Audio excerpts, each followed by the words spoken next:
नमस्कार, श्री स्वामी समर्थ। आजच्या व्हिडिओमध्ये आपण आषाढ अमावस्येला दीपपूजनाची योग्य पद्धत आणि लहान मुलांना कणकेच्या देवांनी कसं ओवाळले आणि का ओवाळले जाते याबद्दल आपण या व्हिडिओमध्ये माहिती घेणार आहोत। आषाढ अमावस्येला दीप अमावस्या असेही म्हणतात। या दिवशी दीपपूजनाला मोठे महत्त्व आहे। तसेच या दिवशी लहान मुलांना कणकेच्या दिव्यांनी ओवाळण्याची देखील पद्धत आहे। हिंदू धर्मात आषाढ अमावस्या विशेष धार्मिक महत्त्व असलेली अमावस्या मानली जाते। आषाढ महिन्याचा शेवट या तिथीने होतो आणि त्यानंतर श्रावण महिन्याची सुरुवात होते। त्यामुळे आषाढ अमावस्येला धार्मिकदृष्ट्या संक्रमणाचा काळ मानला जातो। आषाढ अमावस्येला दीपपूजेला विशेष महत्त्व मानले जाते। या दिवशी घरातील दिवे, समई आणि दीप स्वच्छ करून त्यांची पूजा केली जाते। दीप हे प्रकाश, ज्ञान आणि सकारात्मकतेचे प्रतीक मानले जाते।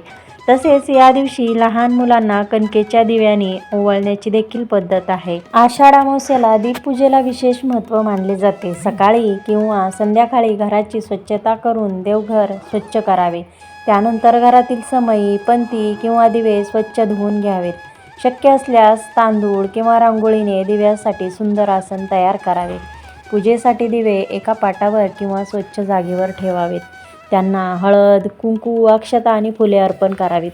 दिव्यात शुद्ध तूप किंवा तेल घालून वात लावावी। त्यानंतर दिवे प्रज्वलित करून देवी देवतांचे स्मरण करावे। दीपपूजेच्या वेळी ओम दीपज्योती परब्रह्म दीपज्योती जनार्दन दीपो हरतु मे पाप दीपज्योती नमोस्तुते हा श्लोक म्हणू शकता।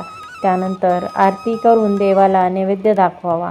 या दिवशी घरातील सर्व दिव्यांची एकत्र पूजा करण्याची परंपरा काही कुटुंबांमध्ये आहे। त्यामुळे वर्षभर घरात सुख, शांती आणि समृद्धी राहावी, अज्ञानाचा अंधकार दूर होऊन ज्ञानाचा प्रकाश निर्माण व्हावा अशी प्रार्थना केली जाते।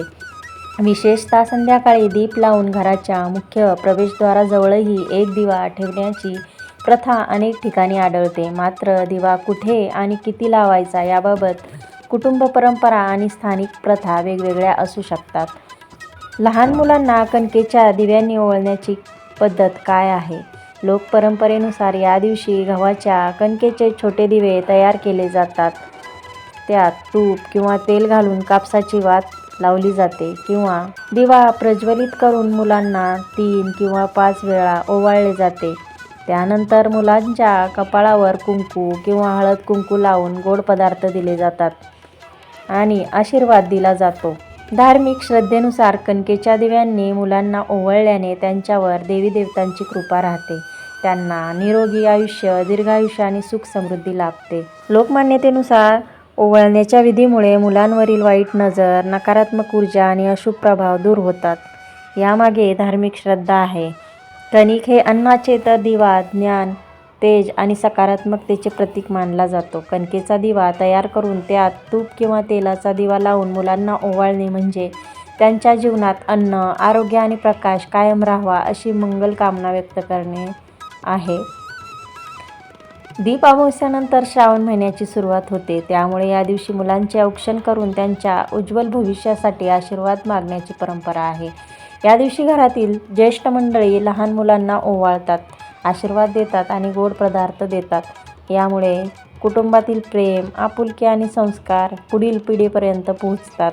तर आजच्या व्हिडिओमध्ये आपण आषाढ अमावस्येला म्हणजेच दीप अमावस्येला लहान मुलांना कसे ओवाळावे, का ओवाळले जाते याबद्दल माहिती घेतलेली आहे।